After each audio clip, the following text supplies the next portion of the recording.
it a couple times, and I feel like I could drive harder, but it gives me these mixed, snappy signals with the back end, and we need to get that under control. You know, we really believe in what we're doing right now. I'm really proud of the work that we're doing. We've got a lot of work to go in front of us, but we're digging hard trying to get the speed back. We haven't felt as good about it as we did last weekend at Indy, but we're still working. All right, Steve Burns, that's got to be a scary thing for a driver when it snaps loose coming off the corner. Well, I think the biggest thing, he said it's giving him mixed signal. In other words, it's not doing the same thing every corner, not doing the same thing every lap, and that's hard to work on, and it's hard to anticipate what that car is going to do. As we watched Dale Earnhardt Jr., Mark also fired back at the media, and he said, "You have disrespected me by continuing to ask where I'm going to drive next year." He's not happy with that scenario with Casey Kane coming to Hendrick Motorsports. Yeah, it's going to get interesting over the next 16 weeks of racing. Dale Earnhardt Jr., 4th out of 6. Jeff Gordon, Regan Smith, Kevin Harvick coming up. So is Casey Kane. He's watching qualifying with you. 4 wins and 2 poles for Jeff Gordon here at the Pocono Raceway. Glad you're with us for NASCAR Sprint Cup Series qualifying. Jamie McMurray is the quickest thus far through 6 drivers. Steve, we were talking earlier today in first practice about how some good news had come out of this 24 camp. Yep. Veteran crew chief Steve Letarte had signed an extension on his contract to be the head man on this 24 till 2014. Yep. Kind of matches up with his driver, Jeff Gordon. And you talked about the continuity that should bring to this program. Also found out this week they'll have a new spotter beginning this weekend. Jeff Dickerson will take over for Shannon McGlamory. McGlamory has been with Gordon since 2007, but McGlamory will stay as a mechanic at Hendrick Motorsports. And Jeff Dickerson has been spotting for Kyle Busch in everything he races in, Truck Series, Nationwide, and Cup, for a number of years. Jeff Gordon was 7th quickest in practice. He ran a 53.54. He got across the tunnel turn. He got out of it just a little bit early, got the car turned in, and then really nailed the throttle coming across through there.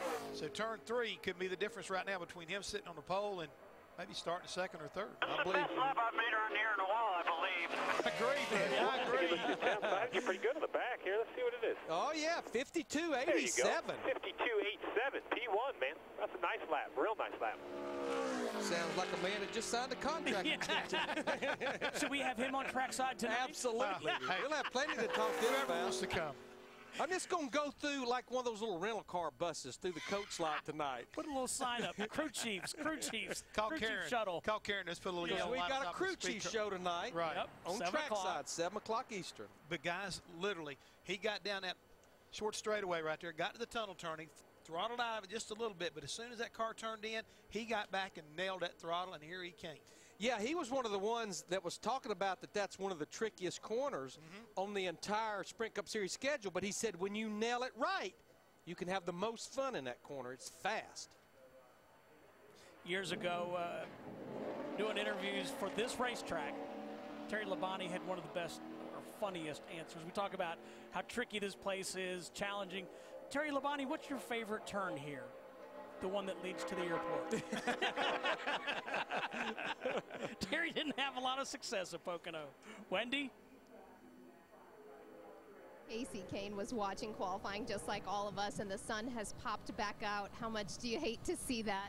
Well, these first few guys have actually had a really good track. It seems like the track actually, for some reason, the first couple cars here always go fast anymore, so it's changed or something, but it should be hopefully decent. You know, we had our 20th in practice, which wasn't as good as we'd like, but we made a lot of changes to the Budweiser Ford. Hopefully it's in the right direction. What makes it a good qualifying lap here at Pocono? Well, getting off all the corners. You know, it's such long straightaways, so you need to come to the green really good. And then, you know, off of turn 1 is really critical, too, on your lap. So if you can do that, hopefully you can be in the ballpark. But we just struggled off the corners in practice. If we get that better, we'll be pretty quick. All right, good luck to you, Casey. Steve? Regan Smith up, Wendy. 8th driver to qualify. Whoa. Oh, hang on, Regan. Yeah, a little slide. Now, see, even if he was going to try to run the second lap, because of where that happened, it would kill this lap, too. does.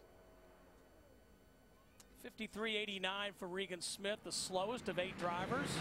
You know, Steve, you were pointing out to me, and we talked to Joey Logano about the cloud covering. We may be losing that cloud covering. Looks like the sun's popping back out, but you want to see what your hands full looks like through turn 3 of Pocono? I think we may have a little shot here of this 78 car. There's a patch of asphalt there, and he was on what we call the grip strip, but the car just got loosened in that 4-wheel slide. That's a patch of asphalt that they put down about 2 or 3 years ago. Now it's starting to lose grip, but that's still where everybody seems to run. And Bob, it looks like the man that's on the pole probably loved the grip strip. I'm sure he did. Let's find out why he called it the best lap in a long time here. Well, this is a tough place to put all 3 corners together, or however many the corners are around this place. And you know, we made some adjustments from practice to qualifying that I thought were positive. I caught a little bit of a cloud, and yeah, I just felt like I got off of turn 3 coming to the green good, and I thought I got through 1 good. Tunnel was marginal. It was not the best I've ever been through there, but still pretty solid, and I got through 3 solid. So I felt just all the way around it was a solid lap. I don't know if it's going to be the best lap we're going to see here today, but I mean, I'm hoping that puts us in the top 5. Darn good so far for Jeff Gordon. He's won here 4 times. Yeah, the man has led 879 laps in 35 starts at this racetrack. And you know how you do that? By starting up front. He has done that on many occasions. Joey Logano in the 20 car. Now, Joey was 12th quickest earlier. A brand new race car they've brought here for him this weekend. And now, Larry, he clipped that apron right there, that rumble strip just a little bit through the tunnel, turned it and upset the car just a little bit on the exit. And you see that our tracker right there reflecting it. Had a great recovery last week at Indy to finish 9th. 2nd year in a row up there, had to start at the rear of the field because of an engine change from practice. 53.24, that puts him 4th quickest right now, as he's the first Toyota to qualify. Coming up, we'll see Kevin Harvick, Ryan Newman, Kevin Conway, and Casey Kane. Joey comes in here 19th in the Sprint Cup Series points with 6 races to go to the chase, 205 points behind 12th place Clint Boyer. And is that reachable? Numbers-wise, it is. I just think, reality-wise, right? You know, he's dependent on 2 huge things: his performance every week, right, and the performance of all those guys in front of him. More so, the lack of their performance, and that's going to be a tall order in 6 races. When you talk about anybody that's outside the top 12 right now, Steve, it's a double-edged sword. You got to cut it both ways. You got to do your part, and you got to have some help by some other folks.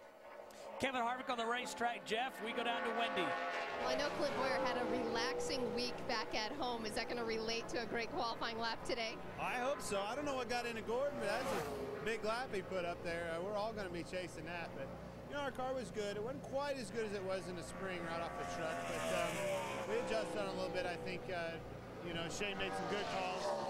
Hopefully we can get the Hartford Chevrolet in the top 5, you know, and hopefully we can put it on board. It'd be cool. You worried about this weather changing, the sun peeking in and out of the clouds? Yeah, he must have had a cloud or something, huh? No comment on that. Excuse if we don't, though, right? Yeah, sure. We'll go with that. Clint Boyer has a few more cars before he gets to go out. His teammate on the racetrack. Well, Wendy, we can finally get down to business. Larry Mack has taken his shoes off, which means he's finally comfortable. Yeah, I looked down, and we still got a lot of cars to go. Yeah. So, you know, whoa. 29 years about all there was over there on the exit of turn 2. It's kind of like stick, please, stick. Here's a little nugget about Kevin Harvick. 19 starts for Harvick here at Pocono. He finally led his first laps here in June. Yeah, this has not been one of the best racetracks. He only has 6 top 10s. But I look back at how well he ran at Indy last week, and like Jeff had pointed out earlier, that doesn't necessarily mean you're going to run good here, but at least it gives you some good confidence coming here 1 week later. 4th quickest. 53.20 for Kevin Harvick. That's 169.163 miles per hour. Well, Sprint brings you an inside look at what's happening now inside the NASCAR Sprint Cup Series. For more NASCAR stats, in-car audio, and live race radio, check out NASCAR Sprint Cup Mobile at sprint.com/speed. And that's why they call it the Tricky Triangle. Just 3 corners here, and it is a monster of a racetrack. You see the banking down in